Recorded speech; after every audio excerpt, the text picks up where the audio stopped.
വളരെയധികം സ്ട്രിക്റ്റ് ആയിട്ടുള്ള ഒരു ഇസ്ലാമിക മതരാജ്യമാണ് സൗദി അറേബ്യ എന്ന് പറയുന്നത്. മദ്യം വിൽക്കുക എന്നുള്ളത് സൗദി അറേബ്യയിലെ ജനങ്ങൾക്കോ അവിടെയുള്ള സർക്കാരിനോ സങ്കല്പിക്കാൻ പോലും കഴിയാത്ത ഒരു വിഷയമാണ്. അതേസമയം മദ്യം വിൽക്കുക എന്നുള്ളതിലേക്ക് അവർ എത്തിയിരിക്കുകയാണ്.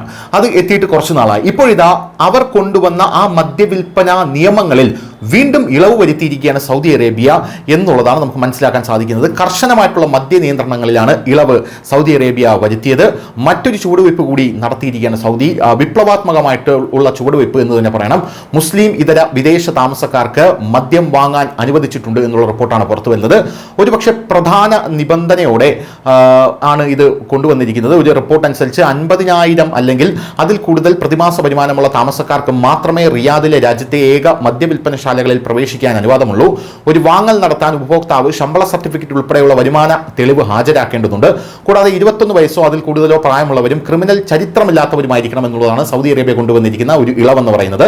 കഴിഞ്ഞ വർഷം തുറന്ന മദ്യവിൽപ്പനശാലയിൽ വിദേശ നയതന്ത്രജ്ഞർക്ക് മാത്രമായിരുന്നു മുൻഗണന.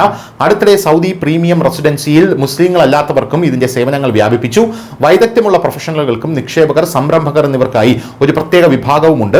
ഈ വിപുലീകരണം പുരോഗമനപരമായിട്ടുള്ള ഉദാരവൽക്കരണം പോലെ തോന്നാമെങ്കിലും ഉയർന്ന വരുമാനമുള്ളവരുടെ ആവശ്യകത വ്യാപകമായി വിമർശിക്കപ്പെടുകയും പരിഹസിക്കപ്പെടുകയും ചെയ്യുന്നുണ്ട്.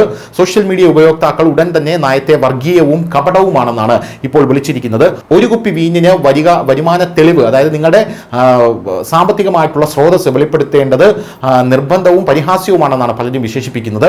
മറ്റുള്ളവർ മദ്യം ഇപ്പോഴും ദരിദ്രർക്ക് ലഭ്യമല്ലെന്ന് തമാശ പറയുന്നു. നിരവധി കമന്റുകൾ ഇരട്ടത്താപ്പിലേക്ക് വിരൽ ചൂണ്ടി സമ്പന്നരായിട്ടുള്ള വിദേശികൾക്കും ഉയർന്ന ക്ലാസ് വിനോദസഞ്ചാരികൾക്കും മുൻഗണന നൽകുന്നതായും തൊഴിൽ സേനയുടെ ഒരു പ്രധാന ഭാഗം വരുന്ന താഴ്ന്ന വരുമാനക്കാരായ വിദേശികളെ നിയന്ത്രിക്കുന്നത് തുടരുന്നതായും സംസ്ഥാനം ആരോപിച്ചു. പതിറ്റാണ്ടുകളായി കർശനമായിട്ടുള്ള നിയന്ത്രണങ്ങൾ പാലിച്ച ശേഷം പുതിയ നിയമം തത്വങ്ങളെക്കാൾ സാമ്പത്തിക താൽപര്യങ്ങളാൽ പ്രചോദിതമാണെന്നും പ്രിവിലേജുകളെ വിലമതിക്കുന്ന ഒരു സംവിധാനം സ്ഥാപിക്കുന്നതാണെന്നും വിമർശകർ വാദിക്കുന്നുണ്ട്. News desk news India Malayalam.